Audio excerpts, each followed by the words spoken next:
O cão de caça da família Baskerville.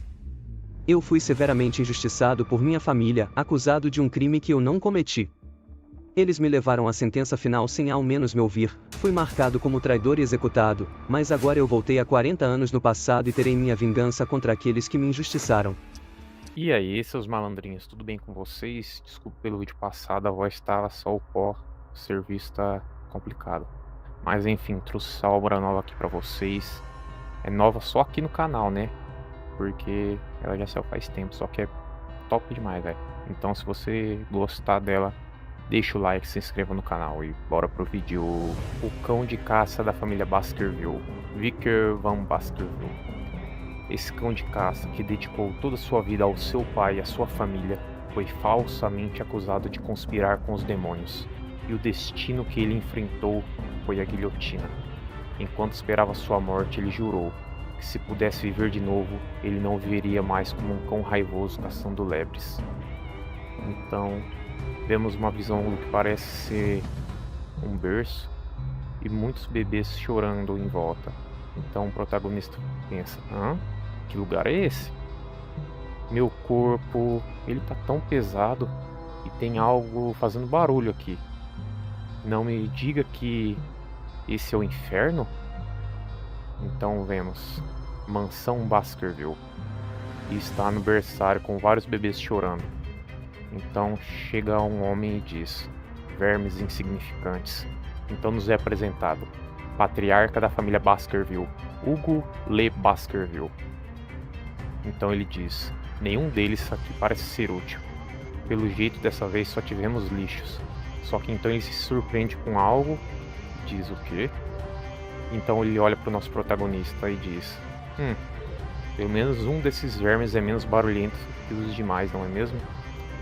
Levem as crianças para o berço de espadas. Então as pessoas que estavam em volta dizem: sim, senhor.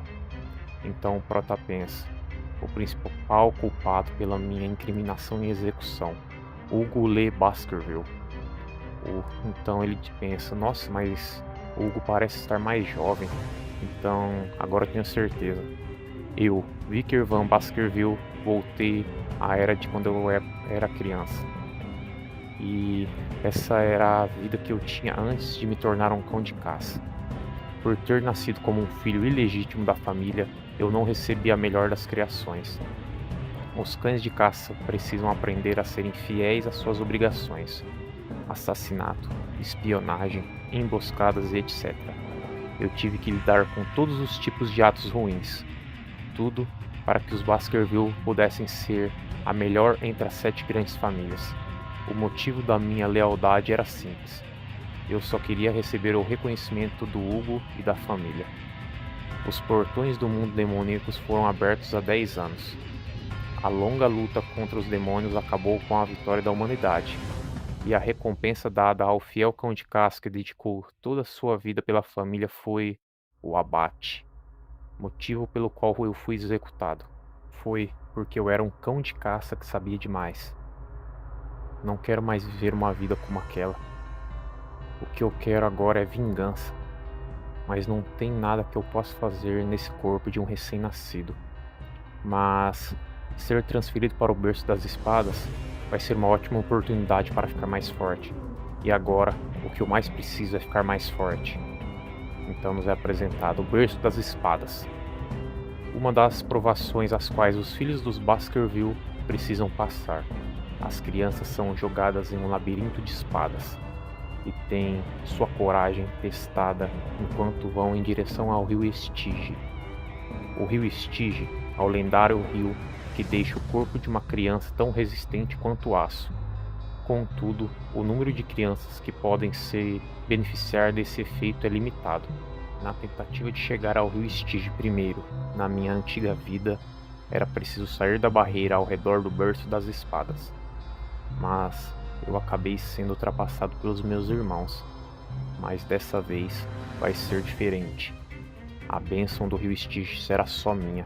E vemos o prota caindo dentro do rio Estige. E lá ele vai se afogando aos poucos, mas seus ferimentos vão se curando. E ele pensa: o rio Estige está me mudando por completo. Tenho certeza de que ter um início de vida diferente será uma grande mudança em meu futuro. Eu preciso aguentar o tanto que eu puder aqui dentro, porque quanto mais eu aguentar, mais eu vou ser poderoso. Então vemos os figurantes gritando do lado de fora do rio. Precisamos tirá-lo de lá. Se ele passar mais tempo submerso no rio, vai acabar morto. Vamos pegar ele, precisamos secá-lo logo. Então o Hugo começa a dar risada e diz ao mordomo que está do lado: Ei, Barrymore, quanto tempo desde que ele submergiu no rio? Então Barrymore diz: Acho que se passaram 7 minutos. Esse se chama John Barrymore, mordomo da família Baskerville. Então Hugo diz: 7 minutos? Ele pode mesmo morrer. Então o figurante diz: Senhor Patriarca. Então Hugo diz: Garoto, saia daí agora. Então o Prota pensa: essa voz é do Hugo, mas não é como se fosse tão fácil assim voltar lá pra cima. Eu tenho que me esforçar para absorver o máximo de poder que eu puder. Então o Prota começa a puxar aquela água para dentro.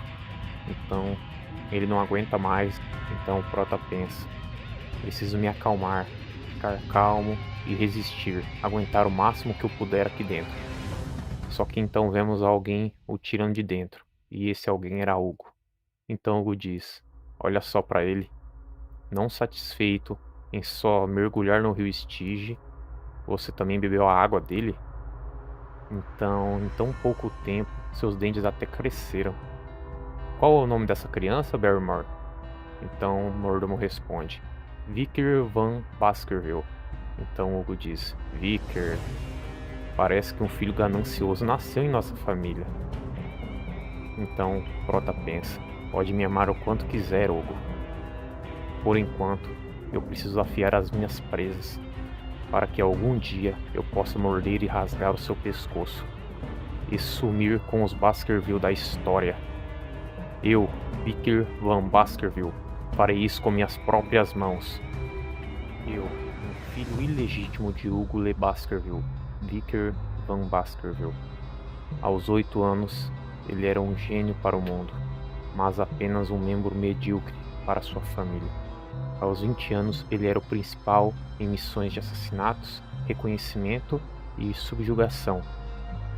Aos 29 anos, ele foi restringido pelos talentos de família direta e percebeu suas limitações na esgrima. Aos 30 anos, o portão ligado ao mundo demoníaco se abriu e os demônios começaram a invadir. Aos 35 anos, ele estava aguentando passar pela Era da Destruição e já havia matado muitos demônios. Aos 39 anos, a grande guerra entre os mundos acabou com a vitória dos humanos. E aos 40 anos, ele foi recompensado por sua lealdade como cão de caça. E a sua recompensa foi as falsas acusações, calúnias e a sentença de morte. Então Prota vai acordando e pensa: isso é um berço?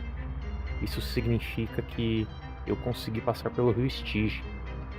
Aí o Prota tenta se mexer dentro do berço e pensa: com tudo isso que eu tenho agora, eu tenho um ponto de partida muito melhor do que antes. Então vemos alguém chegando com uma caixa.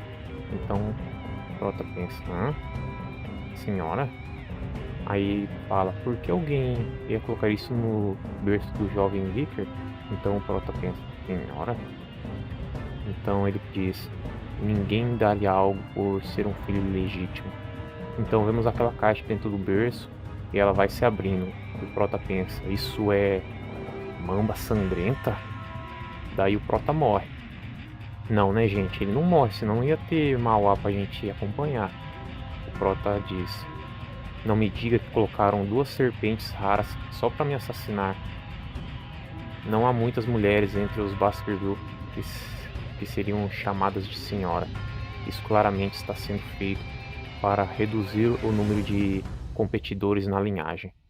Então as cobras começam a fazer o sinal lá, aquela língua delas lá. E o Prota pensa: mas então realmente estão tentando assassinar uma criança no berço? E o Prota agarra aquelas 2 cobras com as suas mãos e começa a rir igual um pescotapa.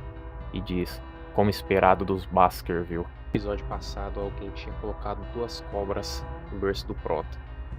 Mas então vemos um berço ensanguentado, e no dia seguinte, os figurantes aleatórios chegam no berço do Prota e ficam aterrorizados. Então as pessoas da casa Baskerville viram a cena aterrorizante de um bebê dormindo pacificamente, encharcado de sangue de serpentes venenosas. E era o Prota, claro, né? Que o bicho é brabo. Então todas as babás que trabalhavam naquele dia foram torturadas e executadas. E o motivo pelo qual as serpentes mortas estavam no berço não foi descoberto. Apenas uma única pessoa estava vendo tudo e sabia de tudo por trás, e esse era o nosso Prota. Mas assim, 8 anos se passaram, e os cadetes estavam assistindo a aula, e o professor dizia: senhoritas e rapazes, hoje vocês aprenderão a manusear espadas. O estado em que não é possível imbuir mano na espada, aqueles que chegam a isso são chamados de iniciante da espada. O estado em que consiga imbuir mana mesmo que fracamente, aqueles que conseguem isso são chamados de especialista da espada. O estado em que exala uma aura líquida, aqueles que conseguem isso são chamados de graduados da espada. E finalmente, o estado em que a aura se solidifica e é possível mudar o formato de acordo com a vontade. Aqueles que alcançam isso são chamados de mestres da espada. Então ele diz: o patriarca da casa Baskerville, o Sr. Hugo, é um mestre da espada, e os novatos ficam impressionados. Mas o Prota pensa: o Hugo já se tornou um mestre da espada, eu vou ter que recuperar todo o meu poder antes da regressão, antes da cerimônia da maioridade. Então o professor fala: o jovem mestre Vicker está perdido em pensamentos novamente? E pensa: um corpo mais forte por ter mergulhado por 7 minutos no rio Stygia, e uma mente mais clara que o torna capaz de entender perfeitamente tudo. O jovem mestre Vicker tem uma grande diferença, na verdade gigantesca, de talento para os outros jovens mestres. O senhor ficará feliz em saber que as conquistas do jovem mestre Vicker. Então o Prota pensa: quantos anos será que levará até eu conseguir matar o Hugo? Nosso protagonista, o Vickers, com 8 anos. Então, 3 gêmeos olham para ele com uma cara de pesco-tapa. Então se passa a aula e tem alguém empurrando o Prota. E eles dizem: ei, Van Lixo. Então vemos que são os 3 gêmeos. E um deles fala: não está tendo bastante rumores estranhos sobre o filho ilegítimo Van? E o outro diz: está? E o outro fala: sim, estão. Então eles dizem: você mergulhou por 7 minutos no rio Stygia e ainda por cima matou 2 serpentes enquanto estava no berço? E o Prota fica em silêncio. Então ele pensa: eu conheço bem esses caras. Foram aqueles caras que me atacaram quando eu estava fugindo depois das falsas acusações, também conhecidos como o Tridente de Hugo Le Baskerville. Então os trigêmeos começam a dizer: pare de inventar histórias, você só está inventando isso, pare com essas baboseiras. Então somos apresentados aos irmãos. Na esquerda o mais velho, no meio o do meio e o da direita o mais novo. Mas não fala o nome deles. Só fala que só fala assim, irmãos. Então eles dizem: nós não gostamos de você, você sabia disso? E o outro diz: sabia? Nossa, velho, isso aqui tá muito chato, esse cara. Então o Prota pensa: eles vão se tornar inimigos bem irritantes daqui 10 anos. Talvez seja melhor eu já cuidar desses problemáticos com antecedência. E um deles coloca uma adaga perto do rosto do Prota e diz: eu ouvi que aqueles que mergulham por muito tempo no rio Stygia ganham pele de aço e não se machucam com nada. Então, você não vai morrer se eu te esfaquear, não é? Né? Não vai não, né? Então os outros dizem: irmão mais novo. Entendido, irmão mais velho. Então eles saem, ficam de guarda, enquanto o irmão do meio fica ali, segurando a respiração do Prota. O Prota fica na dúvida. Então o Huguinho fala: você ficou 7 minutos no rio Stygia, não? Então acho que 3 minutos com a mão tampando sua respiração não vai ser o suficiente. Então o Prota pensa: dizem que quando crianças eles eram mais cruéis. Então isso era mesmo verdade. Vou só seguir o jogo deles. Então os dois pensam: não tem como uma lenda como aquela ser real. Isso depois de 1 minuto. Aí passam 3 minutos e eles: ele tá aguentando bem. Nossa, ele tá aguentando bem demais. Então se passam 10 minutos e os dois ficam em choque. E o que estava segurando a respiração do Prota pensa: isso é sério? Então eles dizem: isso não é divertido, solta ele. E o outro fala: solta ele. Então o que estava segurando o Prota fala: soltei. Então vemos que a mão dele está saindo sangue. E o Prota acabou de morder ele, posta por fora um pedaço de pele. Então eles gritam e falam: ei, o que você está fazendo? E o Prota olha com uma cara de pescotado e fala: o que foi? Ele não disse que ia deixar a mão? Eles olham pro Prota e dizem: nós não temos medo de você. E o outro fala: isso, não temos medo. E o que foi mordido diz: eu tenho medo, eu tenho medo. Seus irmãos mais velhos olham pra ele e ele fala: ele arrancou um pedaço de mim fora. Então seu irmão mais velho diz: calma, depois nós vamos ao sacerdote pedir que ele conserte sua mão. E o outro fala: isso, depois nós vamos. E ele fica meio depressivo e o Prota diz: e quem disse que vocês podem ir? Então o que estava com a adaga avança dizendo: seu desgraçado, você esqueceu que nós somos mais velhos que você? E apunhala o Prota bem na barriga. Só que ele fica na dúvida e olha a ferida aberta e pensa: ué? Então o Prota fala: eu acho que vocês se esqueceram. Aqui é a casa Baskerville. A idade não importa, contanto que você tenha força e talento. E agarra a mão dele e a torce. E ele fica em choque, morrendo de dor. E o Prota fala: então vamos brincar um pouquinho, vamos, irmãos? Então ele diz: o quê? Os rumores. Então os rumores eram verdade? E o Prota acerta uma direta bem na boca dele. E os seus irmãos dizem: irmão mais velho! Enquanto ele cai no chão. E o outro avança: seu desgraçado! E o Prota acerta uma bicuda bem na cara dele, só pra ele ficar de boa. E o que foi mordido fala: ai meu Deus. E o Prota diz: não fiquem com medo. Vocês podem se curar se forem tratados logo. Mas eu acho que não vou deixar que saiam tão fácil dessa vez.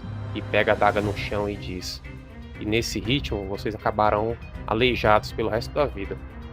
Então vou ser generoso e deixar um dos três ir. Então um deles diz: sério?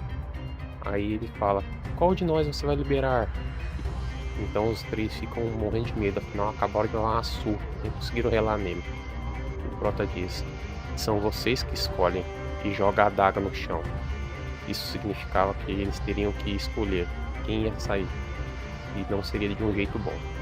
E o Prota fala: não vou esperar muito, então escolham logo. Pelo menos um dos três precisa viver, não é?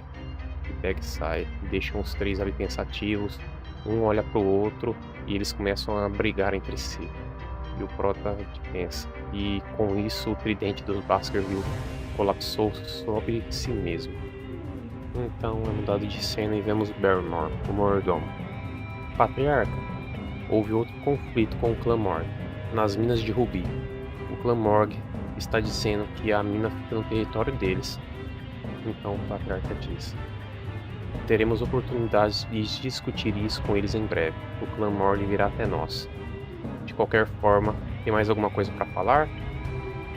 Então Barrymore diz: sim, sobre a mais recente avaliação intermediária do Castelo das Crianças. E o Patriarca diz: pode dizer. Então Barrymore fala: o jovem mestre Vicker ficou em primeiro na prova escrita. Então o Patriarca diz: nossa, foi mesmo? Então ele fala: quando são as provas práticas? E Barrymore diz: daqui 5 dias. Os cavaleiros guardiões do Castelo das Crianças partiram em uma viagem para prepará-las. Então o castelo deve estar totalmente vazio agora. Então Barrymore diz: Patriarca, temos uma coisa que eu preciso falar sobre o castelo.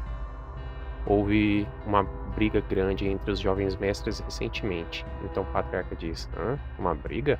Quantos morreram? Então ele fala: nenhum, mas todos os dentes do mais velho dos trigêmeos foram danificados. A mandíbula do gêmeo do meio foi amassada e um pedaço da mão do mais novo foi arrancada. Então ele diz: eles foram tratados e já se recuperaram, mas também sofreram muitos danos mentais.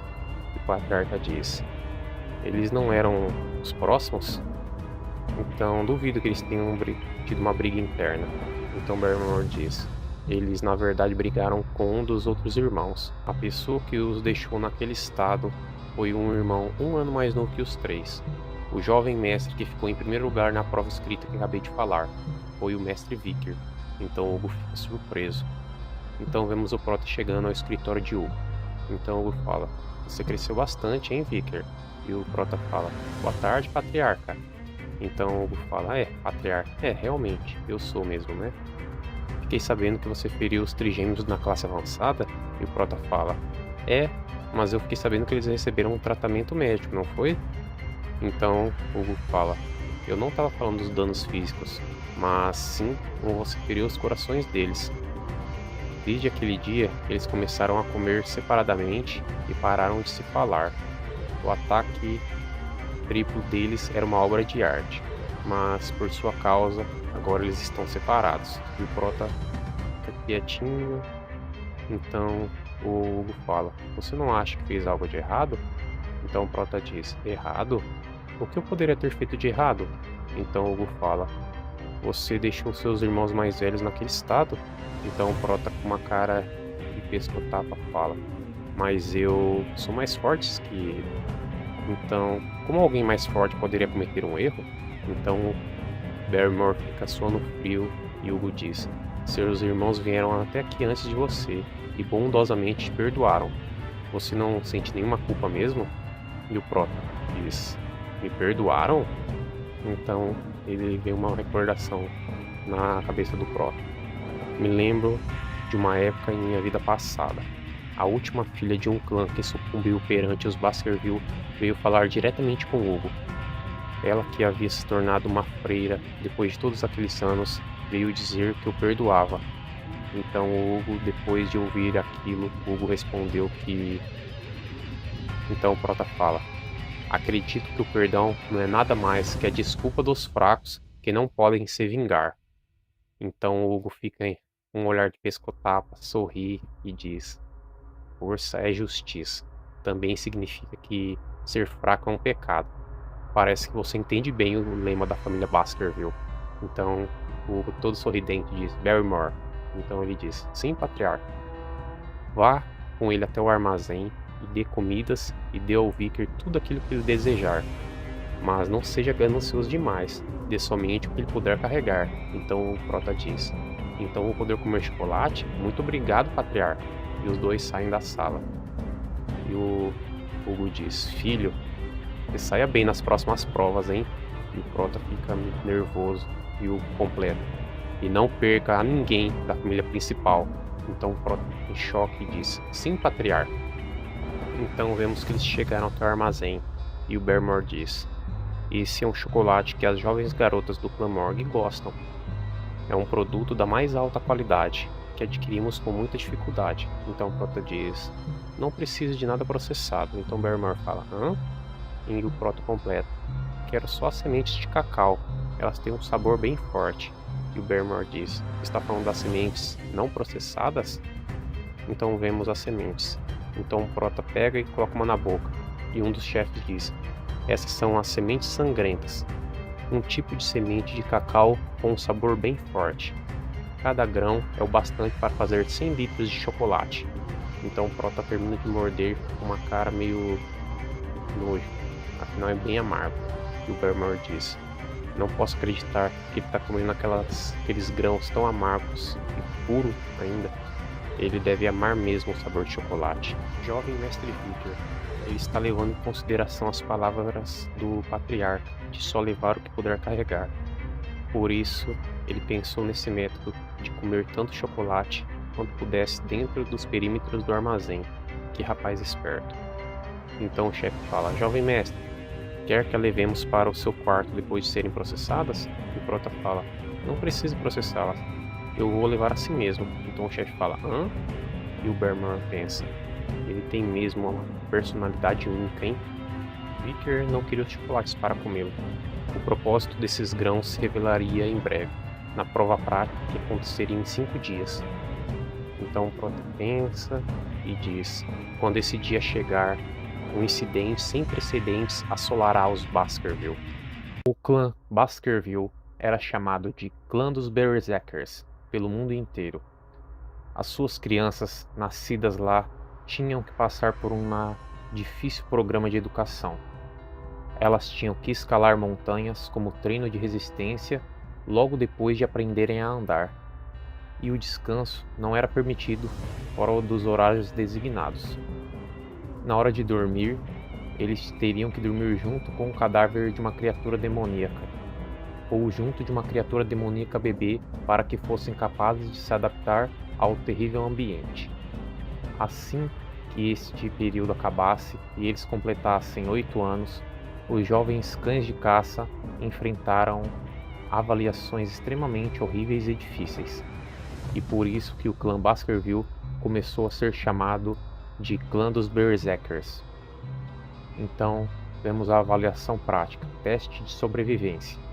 Assim, os jovens cães de caça se reuniram na montanha Lerrogue, uma montanha infestada de criaturas demoníacas que foram capturadas nas fronteiras do território. Então vemos o instrutor conversando. Jovens mestres, o que se deve fazer nesta avaliação prática é simples. Então vemos que seu nome é Instrutor de Classe Baskerville, Pavlok Van Baskerville, Pavlok. Vocês entenderam.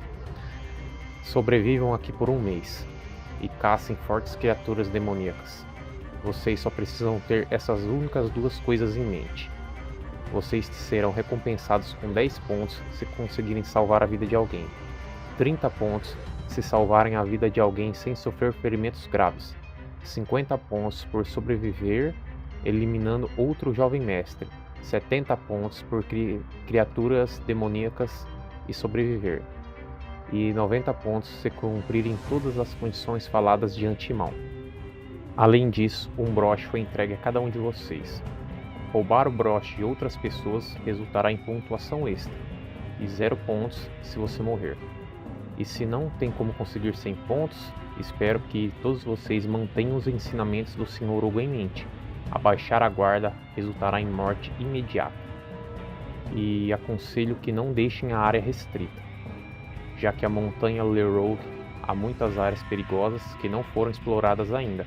Eu recomendo que permaneçam dentro da área que contém as criaturas demoníacas que nós mesmos subjugamos. Os Cavaleiros Guardiões irão secretamente pontuar vocês durante o período de testes. Então vemos dois figurantes conversando. Ei, aquele não é o cara que ficou submerso no rio Stygia por 7 minutos? E outro diz, há também rumores de que ele matou 2 serpentes venenosas enquanto estava no berço. Eu ouvi que ele também conseguiu nota máxima na avaliação escrita. Vamos ver se ele também consegue se sair bem na avaliação prática. Então o Prota pensa, Montanha Lerrogue. Faz tempo que não venho pra cá. Então vemos os trigêmeos em choque, tentando não olhar pro lado do Prota, afinal eles lembram da surra que levaram no passado e ainda há muitas marcas mentais. Então o avaliador diz, esse é o sino de indicação do início da avaliação. Rezo para que tenham sucesso. E balança o sino. Então todos os cadetes que estavam ali saem correndo. E um pensa, preciso garantir uma pontuação vantajosa primeiro. Vou para o lugar onde encontrei o exame no ano passado. Então os outros dizem, não há regras dizendo que temos que sobreviver sozinhos. Nós só precisamos seguir ele e roubar seus pontos. Então os trigêmeos dizem, garantam aquela área primeiro. E o outro diz, não me dê ordens. E o terceiro fala, eu vou sozinho. Então se concentrem em si mesmos. Porque a confiança dos três foi ferida muito forte pela vez que eles apanharam pelo Prota. Então o instrutor fala, já começou? E pensa, a avaliação não encoraja matar uns aos outros. Não é proibido, mas simplesmente não encoraja. E já que há uma dedução de pontos por mortes específicas, todos tentarão ao máximo matar uns aos outros com as próprias mãos. E vemos já um figurante caído aos lobos e o outro só observando com o broche na mão. Então o avaliador diz, bem que os Cavaleiros Guardiões, observando a situação, provavelmente não vão garantir que as mortes se mantenham no mínimo. Então vemos um cavaleiro escondido observando o Prota e pensa, aqui é perto de uma área não explorada, O quão longe você pretende ir, jovem mestre Vicker? Ele é um gênio que tem mostrado excelentes habilidades desde a infância. Estou ansioso para ver o que ele irá mostrar. Então o Prota pensa, é por aqui? Ele pega um galho e diz, esse solo deve ser macio bastante. Agora já decidi, vou ficar aqui por enquanto. Está na hora de eu curtir as minhas férias. Então o cavaleiro escondido diz, o quê? Férias? Então o Prota começa a pegar gravetos. E vemos que seus irmãos já estão lutando enquanto ele tá lá de boa. Ele tá brincando de largados e pelados, só que sem pelados. Porque ele não quer levar um exposit, ele não é besta. E vemos os trigêmeos avançando sobre um monstro que parece ser um urso sangrento. E o Prota tá lá, fez sua cabaninha, sossegado de boa. E o cavaleiro olha e pensa, hã? Tudo que ele tem feito é dormir e cavar buracos por vários dias. E além disso, ele só caça por comida e reúne lenha. Ele só está planejando se esconder aqui e passar o tempo? Os rumores dele ser um gênio eram falsos? Então provavelmente não há motivos para que eu vigiá-lo, já que ele só vai se esconder e sai dali. E o Prota estava em calma e percebe que o cara saiu e diz, até que fim, hein? Então o Prota pensa, acampar é um pouco nostálgico. E vem uma memória da sua vida passada. E um companheiro seu dizendo, ei líder, grãos de cacau é a melhor coisa para remover cheiro de carne. Especialmente grãos sangrentos, bem concentrados. Então Prota joga esses grãos sangrentos de cacau no fogo e deixa-os queimar. Para quem não lembra, esses são os grãos que ele ganhou como recompensa de ter batido nos trigêmeos e não demonstrar nenhum remorso. Então ele diz, o obstáculo se foi. E meus preparativos já estão prontos. Está na hora de começar a caçada. E vemos que os buracos que ele tinha cavado, na verdade, eram armadilhas com estacas de madeira no fundo. Então, se passam alguns dias e o Prota começa a caçar lá dentro da área não explorada.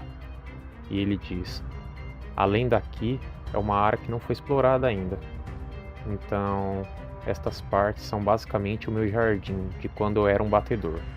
Um cheiro forte que gruda no olfato. Raízes mortas e queimadas. Eu temo que o habitat daquela coisa seja por aqui, não é? Então ele exclama e olha para o lado. E vê aqui um excremento queimado. Isso aí é depois de um churrasco de domingo. Aí aquele tolete que não desce na patente. Vocês têm que tomar cuidado com o que vocês comem. Então ele diz, há apenas uma criatura por aqui que cria tal excremento. Não são vocês. Então ele completa dizendo, eu fiquei cansado deles durante meus dias de batedor, mas vendo um agora é bem satisfatório. O cão do inferno. E vemos aquele cão do inferno em cima de uma pequena rochedo. Então vemos a janela de status desse cão do inferno. De status não, de descrição, né? Ranking de perigo B+. Tamanho 3 metros. Localização Montanha Lerogue. Um cão que carrega o inferno em sua boca. Tem muita gente que carrega o inferno na boca por aí também. Vocês tomam cuidado. Cuidado com as amizades. Como ser que traz o desastre àqueles que o encontram. Mesmo uma única mordida pode causar a morte. O fogo sulfúrico que sai de sua boca e olhos que se originam das profundezas extremas do inferno e não podem ser apagados, até que a vida designada como combustível se incinere completamente. E vemos a face linda desse cão do inferno. Então ele pensa, as criaturas demoníacas que consumiram os olhos infernais do fogo do inferno. Cães infernais. Eu errei, mas vambora. Vida que segue. Na minha vida passada só consegui enfrentar um desses com 18 anos. Então, é claro, uma batalha direta seria demais para o meu eu atual de 8 anos. Contudo, conheço um método que permitirá até uma criança derrotar um cão infernal. Então vemos, ele partindo para cima do cão infernal e o cão infernal pensando o mesmo. Então ele diz, a primeira fraqueza deles. Então ele desliza por baixo do cão e o cão fica em choque sem entender o que aconteceu. Afinal, ele foi para cima. Então ele pensa, o cão infernal só pode se mover em linha reta. Eles têm dificuldades em acompanhar movimentações curvilíneas, que seria uma movimentação curva. Era só falar assim, curva, caramba, é mais fácil. Então o cão fica em choque. Então o Prota fala: a segunda fraqueza de um cão infernal, por algum motivo, criaturas demoníacas não podem passar pela água, mesmo que em pouca quantidade. Nessa situação, o cão infernal é desacelerado. Então vemos que o cão infernal realmente desvia da água porque ele não quer passar, ele não quer molhar a pontinha dos pés. Então Prota pensa: ele irá se aproximar expondo sua fraqueza fatal dos monstros do tipo cão. Então o cão fica de frente com o Prota, abrindo sua boca e mostrando a chama do inferno que ele carrega em sua goela, após de comer meio pote de pimenta malagueta. Então o Prota pensa: estou falando do fato de abrirem a boca enquanto correm. Então o Prota simplesmente joga alguma coisa em sua boca e o cão passa direto. E o Prota desvia como se não fosse nada, afinal ele é um monstro, na verdade. Então o cão estava ali de boa, engoliu o trem e quando ele percebe, ele começa a passar mal e deita no chão. E o Prota dá risada e diz: chocolate é o veneno para monstros do tipo cão. Então, gente, vocês prestem atenção. Eu acho que isso aí é real. Eu acho que cachorro, não sei gato, mas cachorro tem alguns que passam mal e chega a morrer. Por alguma coisa assim. Então, tomem cuidado. Cuidem dos seus doguinhos. Então o Prota fala: um grão sangrento, capaz de gerar 100 litros de chocolate. Tem efeitos absurdos neles. E vemos o cão espumando um negócio verde ali. Bem nojento. Mas enfim. E o Prota diz: parece que um cão infernal não consegue derrotar um mero chocolate. Então, o lugar mais afetado deve ter sido o estômago e a cabeça. Mas ele é protegido pelas costelas duras. Um lugar que precisa alvejar e um lugar que não foi enfraquecido. E que não esteja protegido pelas costelas. Então tem que acertar os rins. E o Prota mete a estocada no rim do bicho. E o bicho, nossa senhora, berra de dor. Mas fazer o que? Agora o pau torou, né? Então o Prota rasga ele por dentro, né? Porque por fora ia ser complicado, afinal vocês ouviram a explicação passada. Então tira a espada e as chamas dele começam a enfraquecer. E o Prota pensa: matar uma criatura demoníaca dá ao seu corpo experiência ou karma, que faz com que o seu corpo fique mais forte. A espada parece até mais leve. Nesse ritmo, vou conseguir recuperar a força que eu tinha antes de me tornar um adulto. Então, eu estou imaginando a expressão na cara do Hugo, quando descobriu que uma criança de 8 anos caçou uma criatura demoníaca com um nível de perigo B+. Isso deve me dar o primeiro lugar na prova prática. E já escolhi a recompensa que vou pedir. Algo com que eu só podia sonhar na minha vida passada. Vou monopolizar objeto que ninguém dessa era conhece o verdadeiro valor. Então, será que corto a cabeça dele? E vemos outra criatura chegando por trás. E o Prota fala: hã? Então vemos duas criaturas, dois cães infernais, rugindo, falando, sei lá. Então o Prota fala: parece que vieram atraídos pelos gritos do outro cão. Vão tentar vingar o amiguinho de vocês? E um cão fala pro outro: a gente veio aqui pra vingar o Clebinho, porra. Isso mesmo, você não vai abalar a nossa moral. Então o Prota fala: que gesto tocante. E decepa a cabeça do cão infernal que estava morto, agarra ele e deixa em sua mão e diz: eu não queria caçar só o mesmo? Venho, ainda tenho vários grãos. Só que aí sentimos uma presença devastadora. Até os cães infernais ficam com medo. E o Prota fica em dúvida, pensando: ué, eles têm tanto medo assim? Só da intenção assassina emitida por uma mera criança de 8 anos? Normalmente, cães infernais prefeririam morrer do que se submeter a uma presa, a menos que... Então o Prota olha para trás e vê uma criatura de 3 cabeças. E pensa: o quê? Um Cerberus? Como assim? Um Cerberus é uma criatura demoníaca com nível de perigo a mais. Por que uma criatura que deveria estar no 7º nível está aqui? Hã? Não estou entendendo. Ele está sangrando? Agora que eu olhei melhor, ele tem feridas de flecha por todo o corpo. alguém estava caçando ele? Pensando melhor, o outro lado da montanha é a área da tribo dos bárbaros. Então, se ele foi seguido até aqui por esses bárbaros, essa é minha oportunidade. Uma criatura demoníaca Rankiak sofreu feridas fatais. Preciso derrotá-lo, mesmo que para que eu faça isso, use todas as minhas cartas na manga. Vicker esteve escondendo suas habilidades dos Baskerville. A maestria de espada do garoto atingira a mesma de um mestre espadachim. E a maestria dele com a terceira presa dos Baskerville chegara ao nível que outros cães de caça só alcançaram na sua vida adulta. Então o Prota desembanha sua espada, avança e se prepara para o ataque.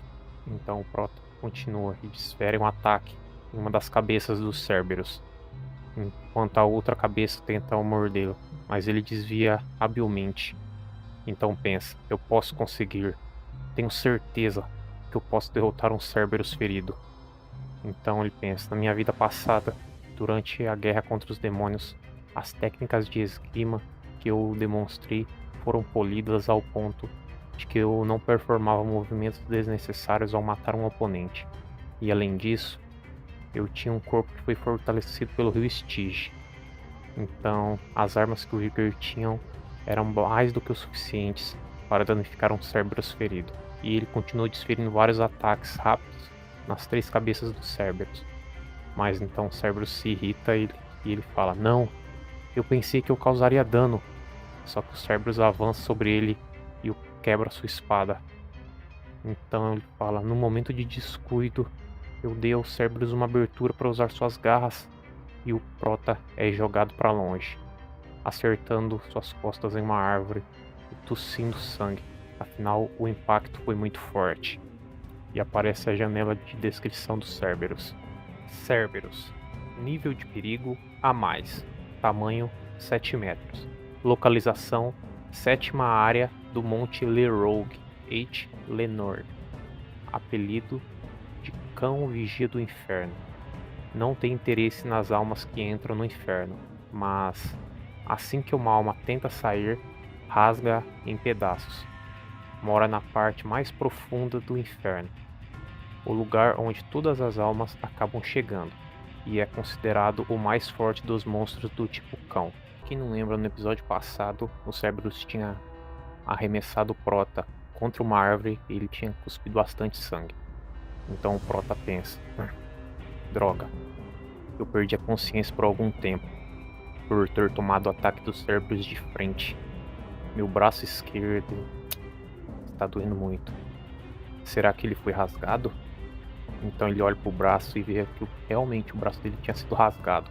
E pensa, mesmo que o Cerberus esteja ferido, como que minhas feridas foram tão leves? Será que foi por causa dos efeitos do rio Stygia?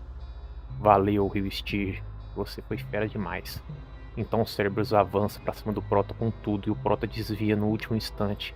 E pensa, mas ainda fiquei ferido. Vai ser difícil sobreviver a um segundo ataque. É uma situação difícil. Mesmo que uma situação como essa, um caçador veterano sempre procura a melhor forma de agir. A melhor coisa que posso fazer agora é o 36ª estratégia. Recuar e sai correndo, pernas para quem te quero. Então ele diz, se não fosse pela ferida que ele recebeu, eu já teria sido pego e rasgado em 1000 pedaços. Vou precisar agradecer aos bárbaros da montanha por essa. Do outro lado daquela cerca de metal fica a parte externa do perímetro. Vou ter sucesso se eu conseguir chegar àquele lugar que preparei. Se eu for pego antes disso, estou morto. Então o Cerberus avança com tudo, não ligando para a cerca, o que tiver na frente dele ele vai arregaçando. E vemos o Prota correndo e dizendo, onde era? Tenho certeza que deve ser por aqui. Achei. Então vemos um lugar ao longe meio que marcado e o Prota pensando, só mais um pouco, só mais um pouco, mais um pouco. Então vemos que o Cerberus avança, está a metros de distância dele. E ele diz, só mais um pouco. Então ele pisa com força e diz, agora. Então ele dá um salto e o Cerberus avança para cima dele. Quando estava quase pegando na cabeça dele, ele pisa no lugar marcado e cai de uma vez, fica em choque sem entender o que aconteceu. E o Proto sai escorregando e pensa: essa foi por pouco, quase que ele me pega. Bem-vindo ao berço das espadas, Cerberus. Então vemos que o Cerberus cai naquela armadilha de estacas. Então o Prota diz: quem teria imaginado que a armadilha que preparei para usar contra a horda de cães infernais seria útil para pegar um Cerberus? Assim como os cães infernais, o Cerberus é um monstro do tipo cão.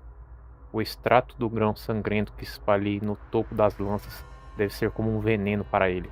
E vemos já o Cerberus com duas cabeças já intoxicadas, né, pelo veneno das sementes de cacau. Então a cabeça do meio ainda parece que o ódio está muito forte nela e ela não sentiu os efeitos ainda. Então o Prota diz: só sendo uma criatura demoníaca de nível alto para ainda estar de pé mesmo, e prepara sua lança e arremessa de uma vez com toda a força, mirando na cabeça do meio.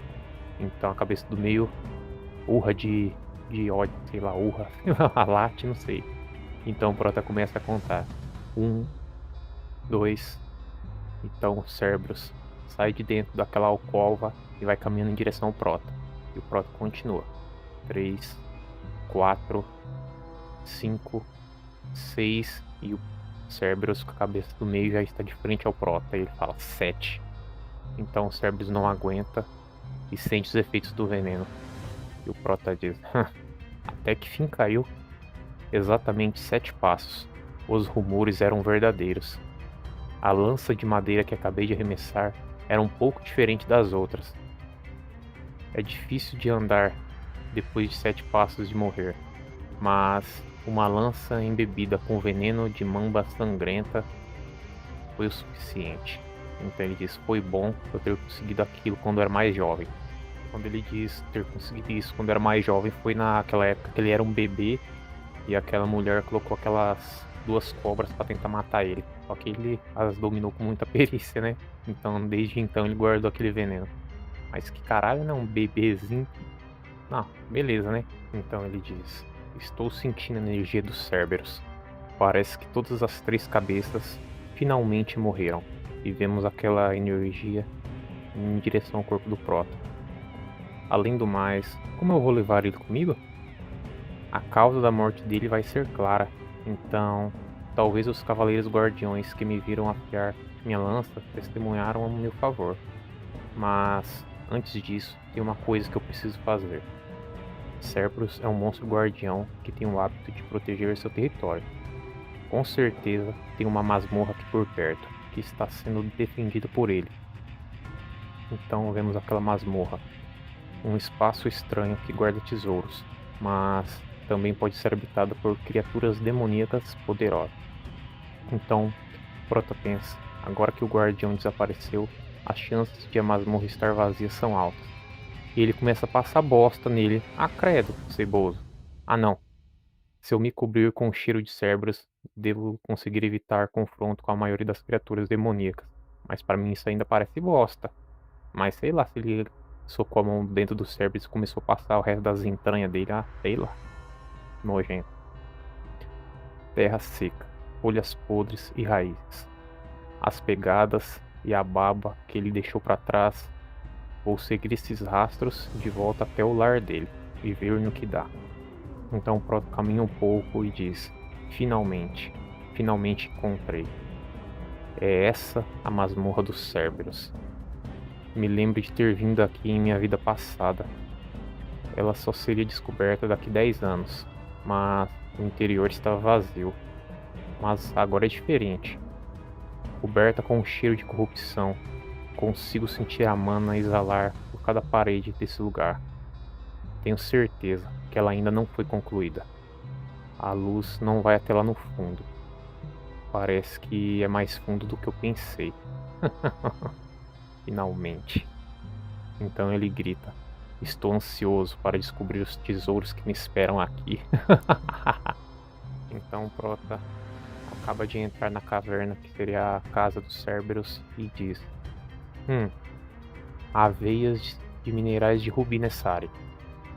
Deve estar conectado com a montanha da Presa Vermelha, um ramo da montanha Le Rogue. Aí ele olha lá ao fundo e vê o quê? Luz? Deve ser a parte de dentro da masmorra. Então aquela luz vai emitindo uma luz tão forte, luz, emitindo uma luz tão forte no seu rosto. E ele vai adentrando e vê um pedestal com um tipo de artefato brilhando. Então ele chega para perto e diz: está mais claro dentro da masmorra. Deve ser uma engenharia que libera luz, absorvendo mana e enviando para o rubi. Então ele fala: alguém veio aqui antes de mim e vemos uma caveira sentada no chão e uma carta. Então o prota fala: machucados por todo o osso, como se tivesse sido atacado por uma faca que foi balançada descontroladamente, e o sangue está todo seco. Parece que um bom tempo já se passou, hein? Então ele pega a carta e começa a ler. Meu nome não importa agora, então pode ser qualquer coisa.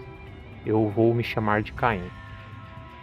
Eu não vejo motivos para manchar este puro papel branco com meu nome real. Então ele pensa: a caligrafia passada pelo clã Baskerville por gerações. Isso significa que esse cara também era do Baskerville? Então continua a ler. Eu estou escrevendo isso porque eu desejo que as pessoas que vierem depois de mim não cometam o mesmo erro. As lendas de minha família dizem que esse é o lugar da masmorra ancestral. Então, eu e meu irmão mais novo, Abel, decidimos vir até ela. Mas nós superamos inúmeros julgamentos enquanto atacamos a masmorra.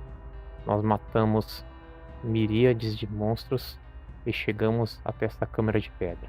E nos deparamos com um enigma final aqui. Este enigma nos prendeu aqui por muito tempo, por um total de 3 anos. Então o prota fala: o quê? 3 anos? Eles devem ter desejado os tesouros lá dentro intensamente, hein? Se é chamado de enigma final, deve estar em algum lugar dentro da câmara de pedra. Será que isso é... o quê? O que entrou era um, mas se tornaram 2, mas apenas um pode sair. E este é o enigma que estava escrito no pedestal. Então ele volta para a carta. Com este enigma sombrio entre eu e meu irmão mais novo, nós ponderamos por muito tempo. Mas e se nós dois chegamos a uma única conclusão? Nós, gêmeos, quando concebidos no útero de nossa mãe, éramos um. Mas com o tempo nascemos e viramos 2. E por isso, para deixar esta masmorra com o que desejamos, temos que nos tornar um novamente. Isso significa que só um de nós, apenas um, pode sair com o que viemos atrás, não é? Então, um mata o outro. E no fim, depois de uma longa e intensa batalha, eu matei meu irmão. Agora, apenas uma pessoa permaneceu na câmara de pedra. Mas mesmo depois disso, nada mudou dentro da câmara. E eu enlouqueci. Nós dois definitivamente agora nos tornamos um. Mas eu ainda não obtive nada. Eu matei o meu irmão mais novo. Eu assassinei ele. Depois de uma eternidade de arrependimento, eu decidi deixar esse lugar. Se houver qualquer um descendente corajoso que venha aqui, eu quero te dizer uma única coisa: saia deste lugar imediatamente. A única coisa que acontece é deixar as pessoas loucas com a ganância. Não há nada a se ganhar nesta caverna demoníaca. Nada. Então Prota joga o papel no chão e diz: então basicamente ele quer falar que mesmo que tenha chegado até aqui, depois de superar tudo, não houve nenhuma recompensa. Mas mesmo que eu não seja um gêmeo, mesmo que eu não tenha um gêmeo, o enigma dado foi o mesmo. Então isso significa que Caim e Abel interpretaram o enigma errado. O que entrou era um, mas dentro tornou 2. E apenas um pode sair. O que isso significa? Pense, uma masmorra que não pode ser atacada não existe. Então, ele fala, não, sem chance. Então era isso? Caim e Abel eram irmãos bem azarados, porque eram os dois. Eles ficaram presos em seus preconceitos e foram incapazes de resolver este enigma. A escuridão do túnel contrasta com a luz da câmara de pedra. A resposta para este enigma é a própria masmorra. Quando entramos, éramos um com a escuridão, mas no momento em que alcançamos a luz da câmara de pedra, nós nos tornamos dois, por causa da luz do rubi. Então, se tudo se tornar escuro novamente, e o Prota desce o murro naquele rubi, no estágio final da câmara de pedra será desbloqueado. A resposta é a minha sombra. Então ele despedaça o rubi, e aquele rubi começa a se elevar, e ele observa maravilhado. Então, foi por isso que os irmãos se mataram? Ele vê uma espada encravada naquele pedestal e diz: esta é a relíquia da caverna demoníaca? E vemos aquela espada que parece ter 3 olhos ou algo do tipo. Apenas a linhagem do clã Baskerville pode desembainhar Beelzebub. Então o Prota fala espantado: hã? Essa é a Beelzebub? Essa é a relíquia que poderia ser encontrada aqui? Eu me lembro de ter visto em uma ilustração em um livro de mitologia durante minha juventude da vida passada. A mosca da gula, Beelzebub. Nos mitos ancestrais dos demônios sem precedentes que invadiram um continente, haviam 7 calamidades, as 7 constelações demoníacas. Para conseguir parar as 7 calamidades, cada um dos líderes dos 7 grandes clãs entraram no campo de batalha e enfrentaram as constelações demoníacas. Naquela época, aquele que o líder do clã Baskerville enfrentou foi a mosca da gula, Beelzebub. E assim, os restos subjugados da Beelzebub foram selados no território Baskerville, e a energia demoníaca da Beelzebub disparou e causou que os outros monstros se reunissem. Ou pelo menos foi assim que a lenda dizia, mas ninguém na atualidade acredita nisso. Contudo, aquela lenda na verdade era real, e no futuro, esta espada cairá nas mãos dos demônios e trará a morte para incontáveis humanos no campo de batalha. Mas, nesta vida, isso não vai acontecer. Afinal, agora ela é minha. E ele agarra a espada e tenta tirá-la do pedestal. Mas ele então fica em choque, porque ela está adentrando sua mão, parece que está se fundindo a ele. E termina a simbiose. Então ele coloca a mão por lado e a espada se desembanha sozinha. E ele pensa: uma espada feita dos restos de uma constelação demoníaca. Obter Beelzebub foi algo bem inesperado. Mas eu me pergunto, o quão mais forte eu posso me tornar nesta vida? Estou ansioso para ver isso. E acabou. Claro que não, né, gente? Tá muito cedo para acabar. Então ele diz: não tem mais nada para mim aqui. Será que eu vou embora? O que é isso? Que sensação é essa? Então ele cai no chão, de joelhos, e diz: o que é isso? Tontura? Não, isso é fome. E vemos que sua mão que a Beelzebub entrou está meio que zumbindo. Então ele pensa: essa coisa está me mandando dar alguma coisa para ela comer. Então ele sai da caverna, fica aquela sensação horrorosa e pensa: esse apetite monstruoso faz meu estômago parecer estar sendo rasgado. Meu olfato está mais sensível do que o normal. Será que é por causa da fome? Tem alguma coisa com cheiro delicioso. E vemos que a Beelzebub já começa a se desembanhar sozinha, mas parece aquele bico da mosca, né? Aquela boca dela, e vai se desembanhando. E ele diz: ela está me dizendo que tem algo para comer ali? Então ele chega onde está o cadáver das feras que ele matou. E diz: esse não é o cadáver do cão infernal que eu matei antes? E a Beelzebub parece uma injeção, e já vai de uma vez no cadáver do monstro. E ele fala: o sangue dele está sendo absorvido pelo Beelzebub, fazendo parecer com que meu estômago está reencontrando seu lugar. Acho que ele passou muito tempo com fome. Não tem como as árvores secas e a terra morta no Monte Lerrogue, mas terem sido causados pela fome absurda da Beelzebub. Será que foi isso?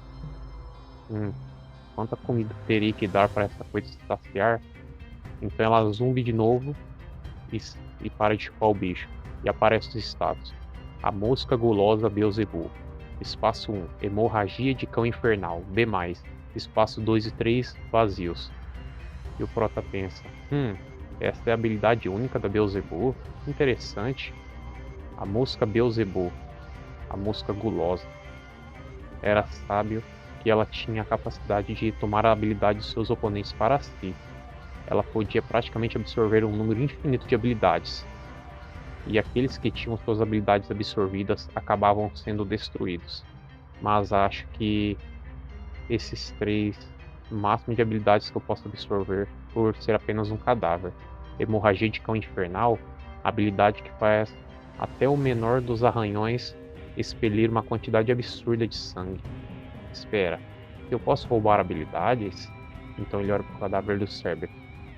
Então a Beelzebub já se desembanha de novo e ele fala, calma, calma. Você não pode comer tudo. Vai ser difícil explicar depois que acharem o cadáver se ele estiver muito danificado. Então ela começa a chupar o cadáver do Cerberus e ele pondera em silêncio. E diz, para. E começa a bater nela. E ela começa a zumbir com uma lagriminha no olho. E aparece. Espaço 1, incinerar, Cerberus. A mais. Espaço 2, hemorragia do cão infernal. Espaço 3, regeneração acelerada do rato Norvegius F. Então o prota pensa, o quê? Regeneração acelerada? Ela também comeu o cadáver do rato escondido embaixo do Cerberus? Ter conseguido a habilidade de incinerar do Cerberus foi incrível. Se levar em consideração que das piores mortes é ser queimado vivo, esta habilidade é muito mais forte do que a hemorragia do cão infernal. E diz, já terminei de preparar a criatura demoníaca para a prova prática. Então, será que agora já posso relaxar? Aí aparece todos os cadetes depois da prova, com vários ferimentos. Os jovens cães de caça dos Baskerville retornaram depois de terminarem a prova prática. A avaliação foi logo em seguida, e os cadáveres das criaturas demoníacas que os jovens cães de caça haviam pegado foram transformados em escudos, espadas, colares, etc. Depois disso, os itens foram devolvidos aos garotos como espólios deles. E um dos cadáveres trazidos por uma das crianças chocou todos os Baskervilles presentes. Então aparece Hugo dizendo, quem pegou isso? Então Barrymore diz, o jovem mestre Vicker Baskerville, de 8 anos. Acidentalmente, ele entrou na área inexplorada durante o exame e caçou um Cerberus, um monstro com um ranking de perigo a mais. Então Hugo diz, está falando do mesmo Cerberus, que é uma criatura demoníaca de alto nível que nossos cavaleiros guardiões têm dificuldades em enfrentar? Então Barrymore diz, fui avisado que o Cerberus já havia sido ferido pelos bárbaros das montanhas e também envenenado. Então Hugo diz, que tipo de veneno é forte o bastante para derrubar um Cerberus? E onde raios ele conseguiu isso? Então Barrymore diz, bem, nada disso está no registro de caça. Tentei perguntar ao jovem mestre, mas ele voltou ao dormitório dizendo que estava cansado. Então Hugo diz, esse pirralho é tão esperto. Bem, conhecimento é poder, né? E poder representa o seu valor. Então Barrymore diz, para ser sincero, fiquei extremamente surpreso em pensar que um talento como esse surgiu em um van e não em um laolê. Lá ele. Então Hugo diz, você não me conhece mesmo, né? Então Barrymore diz, perdão? Então Hugo diz, eu sou diferente dos antigos patriarcas. Não ligo para linhagens ao criar cães de caça. Não ligo se eles são filhos de alguma nobre ou de uma prostituta. O que importa é só o talento e a determinação deles. Estou dizendo que até fracotes podem vir de boas linhagens. Então, consigo entender o que estou dizendo? Então Barrymore sua frio e pensa, será que ele está falando do segundo filho que está treinando em isolamento? Então Barrymore diz, Minhas desculpas, senhor. Então Hugo fala, tudo bem, mas preciso de alguma coisa para melhorar meu humor. Então Barrymore diz, irei chamar o jovem mestre Vicker. Então vemos o Prota na sala de Hugo. E Hugo fala, fiquei sabendo que você matou um Cerberus durante a prova prática. Como você fez para matá-lo? Então Prota fala, dei chocolate para ele comer e morrer. Então Hugo diz, o que? Chocolate? Chocolate é praticamente um veneno letal para criaturas do tipo cão. Entendo. Foi por isso que você me pediu chocolate? Então Prota diz, sim. Então Barrymore diz, eles já partiram para as perguntas e respostas em ao menos dizer oi. Esse é mesmo uma conversa de pai e filho? Então Hugo diz, também fiquei sabendo que não respondeu Barrymore quando ele perguntou sobre os detalhes da caçada. Por quê? Então Prota diz, porque ele não é meu mestre. E Hugo pergunta, então quem é? E o Prota responde, como sou um membro desse clã, o patriarca é o meu mestre. Quem mais seria? Então Hugo dá risada e diz, você aprendeu direitinho. Como recompensa, o cadáver da criatura demoníaca que você capturou será inteiramente seu. E por ter ficado em primeiro lugar na prova prática, te garantirei um desejo. Então o Prota pensa, estive esperando por isso. Agora poderei pegar tudo o que sempre quis. Então o Prota diz, quero entrar na biblioteca dos 10.000 livros. Então nos é explicado, a biblioteca dos 10.000 livros. Uma biblioteca enorme localizada nas partes mais fundas do castelo principal dos Baskerville. A biblioteca é uma das maiores do Império. Então Hugo diz, a biblioteca dos 10.000 livros? Você sabe que só o patriarca e o vice-patriarca e os membros da casa principal podem entrar lá, não sabe? Então Prota diz, se é algo que não me é permitido, então posso desistir. E pensa, pelo jeito, minha única escolha vai ser entrar lá escondido. Então Hugo diz, não, você pode entrar. E o Prota fica em choque e na dúvida. Então Hugo responde, nas partes mais fundas da biblioteca, quero que leia a Esgrima Baskerville e a Sexta Presa, que fica localizada na sexta área restrita. Então Prota pensa, Esgrima Baskerville, Sexta Presa? Esse Hugo está permitindo que uma criança ilegítima leia a Sexta Presa? Nunca houve um caso em que uma criança ilegítima como o nome Van ter lido além da quarta presa. Não preciso ficar nervoso. No fim das contas, é só a sexta presa. Atualmente, Hugo está só na sétima presa. Na minha vida passada, ele já conseguia chegar até a nona presa. Ainda não me esqueci do escárnio que recebi sendo um filho ilegítimo. Nessa vida, eu superarei o Hugo, porque conseguirei a escritura da esgrima que contém a verdadeira essência pura dos Baskerville. Ela só foi descoberta no futuro da minha vida passada e foi escrita pelo primeiro patriarca dos Baskerville, que matou as 7 calamidades. E quem vai me dar essa escritura? Quem será? Hugo Le Baskerville. Você entregará ela nas minhas mãos. Então Hugo diz, estou ansioso pelo seu futuro. Boa sorte. E o Prota responde, obrigado. Farei o meu melhor para atender às suas expectativas. E você nem saberá o verdadeiro valor do que está me entregando.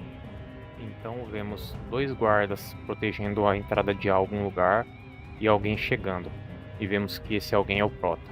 E ele pensa, a biblioteca dos 10.000 livros. Essa é a primeira vez que estou vendo pessoalmente.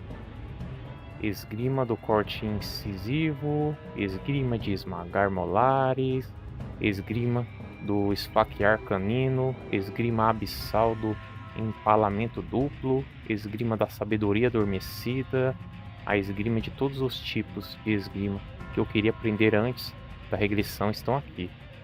No clã Baskerville, não importa o quanto de mana um filho ilegítimo tenha, eles não são permitidos a aprender uma esgrima acima da presa atrativa.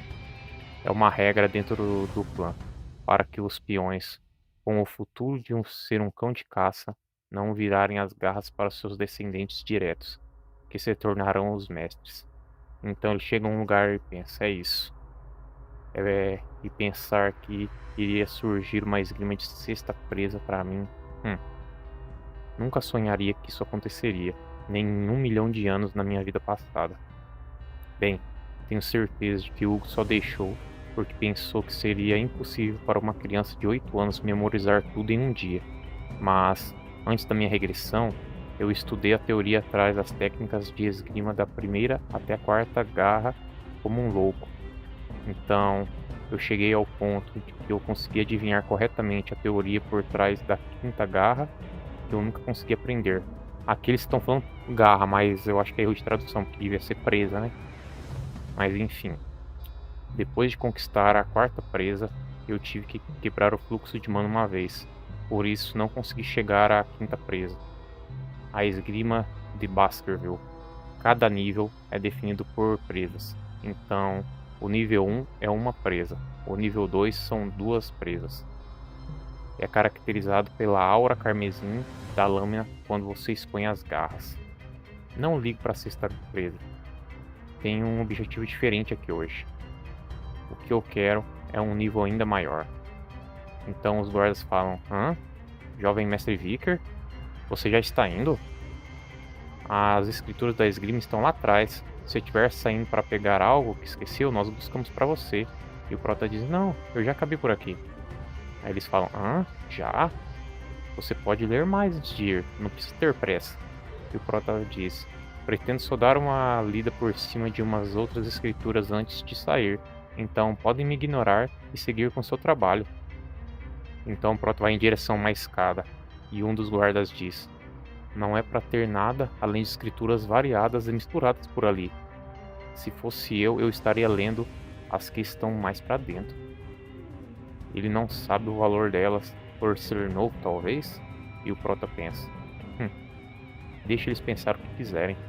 Afinal, não tem como vocês saberem que entre essas escrituras misturadas e empoeiradas tem um tesouro escondido. Então ele vai chegando até o local e fala: finalmente encontrei a presa atrativa. Presa atrativa é isso, eu tenho certeza.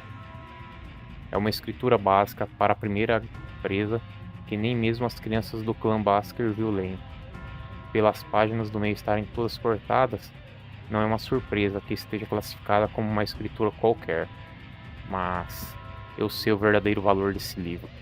Antes da minha regressão, a minha unidade de caça encontrou uma relíquia estranha dentro da masmorra na fronteira entre a montanha Lerogue e Lenore. Era um pedaço de uma escritura de esgrima. Uma única página arrancada e solta. Mas uma única página de uma escritura contendo a caligrafia do clã Baskerville. Percebendo algo de errado nisso, Hugo mandou todos procurarem todos os 10.000 livros na biblioteca para encontrarem o livro original. Aquele livro era a escritura da esgrima conhecida como Presa Atrativa. Essa escritura é escrita pessoalmente por um antigo Baskerville. Detalha o método de atingir a 10ª presa. Consumido pela ideia de 10ª presa, Hugo enviou os cães de caça para que encontrassem as 6 páginas que faltavam. Depois de descobrir que as páginas restantes estavam escondidas em cada um dos outros 7 clãs, Hugo quase declarou guerra a eles, enviando os cães de caça contra qualquer um que resistisse contra a força deles. Mas, e depois de inúmeros sacrifícios, nós conseguimos oferecer todas as páginas que faltavam para o Hugo.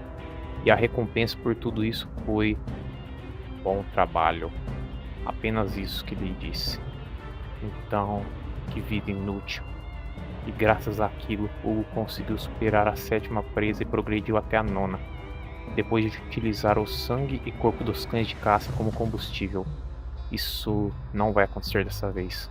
O cão de caça que recuperou todas as páginas fui eu. Me lembro do conteúdo de todas as páginas perdidas. Mas a razão pela qual eu nunca fui capaz de ir além da 4ª presa é porque nunca vi o texto original.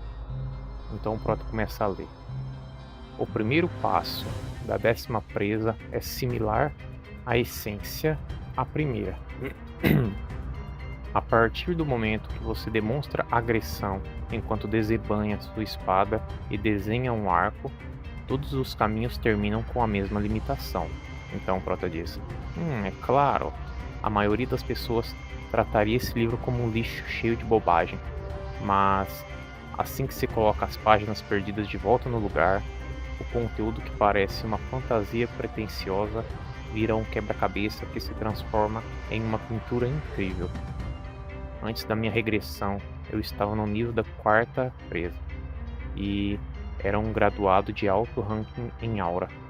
Vou ficar tão forte quanto estava antes de regredir, antes mesmo de fazer 15 anos. Então vemos que o tempo se passa e chega até de manhã, e o Prota ainda está lendo. Então ele diz: isso é o suficiente. Foquei o dia todo nisso, mas graças a isso memorizei o livro inteiro, a ponto de conseguir falar ele de trás para frente. Não sinto a presença dos guardiões. Eu posso ser incapaz de liberar as 10 presas com o corpo de uma criança, mas talvez eu seja capaz de alcançar a 5ª presa agora, algo que nunca consegui nem na minha vida passada. Então o Prota fecha os olhos e mentaliza uma pessoa em sua frente. Então ele enche sua mão de mana e diz: primeira presa de Baskerville, segunda presa, terceira presa, e vai desferindo ataques, quarta presa. Então ele olha fixamente e pensa: antes de regredir, tive uma vida ruim. Consegui obter um maior ranking de aura com muito trabalho duro, mas a casa principal me desprezava porque eu era incapaz de aprender uma esgrima apropriada para isso. E o único motivo pelo qual eu nunca consegui alcançar a 5ª presa ou mais é por ser um filho ilegítimo. Não vou viver uma vida dessas novamente. Então ele avança para o seu alvo. E então ele pensa que esse alvo é o Hugo. Então ele atinge o Hugo com vários golpes e diz: nada mal, não está completo, mas consegui liberar a 5ª presa. Muito bom, essa minha vida não vai ser jogada fora. Então um sentimento quente emanou do seu coração, quase o fazendo engasgar. Vicker queria chorar de felicidade por ter alcançado a 5ª presa, mas ele diz: não tem nenhuma espada por perto? Em toda a história dos Baskerville, essa era a primeira vez que as presas de um cão de caça estavam crescendo tão rápido, e elas estavam mirando na garganta de seu mestre. Então vemos a janela explicando mais ou menos do que se trata, o nível de força de esgrima. Círculo mágico de primeiro nível, o especialista da espada de ranking baixo, ou seja, a primeira presa. Segundo círculo mágico, especialista de ranking médio, segunda presa. Terceiro círculo mágico, especialista na espada ranking alto, terceira presa. Quarto círculo é igual à 4ª presa, que é uma espada de ranking baixo. Quinto círculo mágico é um graduado de espada de ranking médio, 5ª presa. Sexto círculo mágico é igual a um graduado da espada de ranking alto, que seria um Baskerville de 6ª presa. Então, graduado de espada de ranking máximo. Círculo mágico, 7º grau, mestre da espada, que seria equivalente à 7ª presa de Baskerville. Consegui desenhar a 5ª presa. Se eu puder aumentar minha mana agora, vou conseguir chegar ao ponto onde estava antes de voltar. O buraco de mana está crescendo constantemente também. Está crescendo por uma dimensão inteira através do esclarecimento dessa vez. Esse fluxo, a aura líquida, é uma marca de um graduado. Parece que subi de um expert espadachim de alto nível para um graduado de baixo ranking. O nível que eu cheguei quando eu tinha 30 anos antes de voltar. Para ter chegado nisso só com 8 anos. Muito bom. Um espadachim graduado está em um nível totalmente diferente de um expert. Como a aura gasosa toma uma forma líquida, sua densidade aumenta e a sua habilidade de mudar de forma fica menos limitada.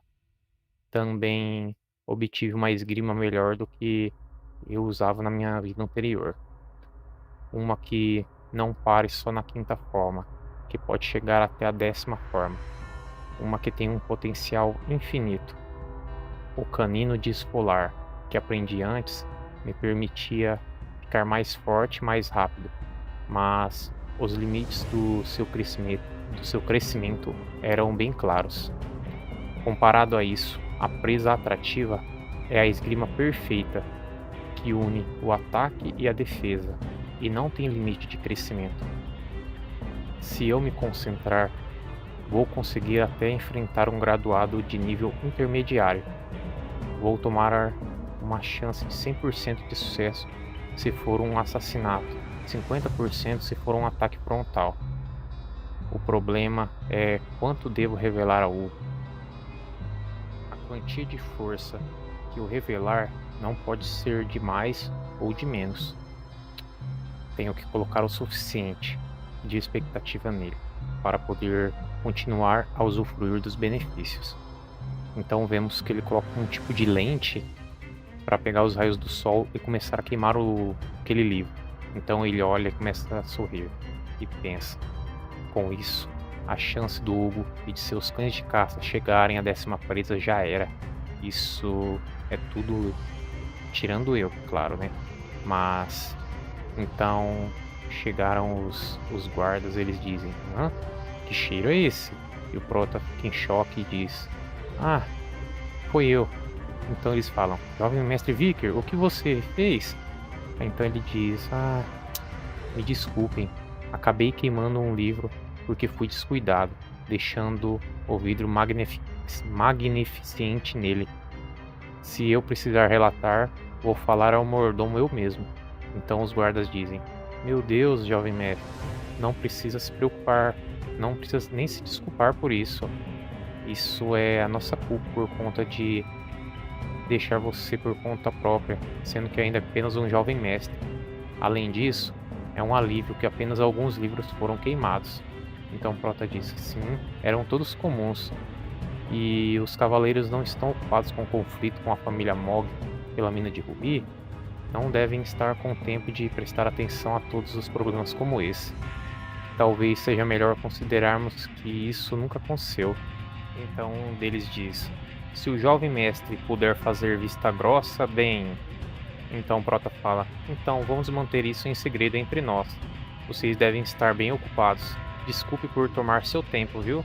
Então os dois dizem ao mesmo tempo: sim, jovem mestre. E um deles diz: o jovem mestre Vicker é uma boa pessoa. E outro diz: sim, levou até em consideração a perspectiva dos seus servos. Então Prota diz: consegui. E eles continuam dizendo: que jovem respeitável ele é. Vai se tornar um grande feito para o clã Baskerville. E o Prota sai dando risada. E acabou. E para você que tá até aqui agora, eu agradeço de coração. Se puder deixar o like, se inscrever no canal, eu agradeço mais ainda, pra gente continuar trazendo mais obra aqui pra vocês.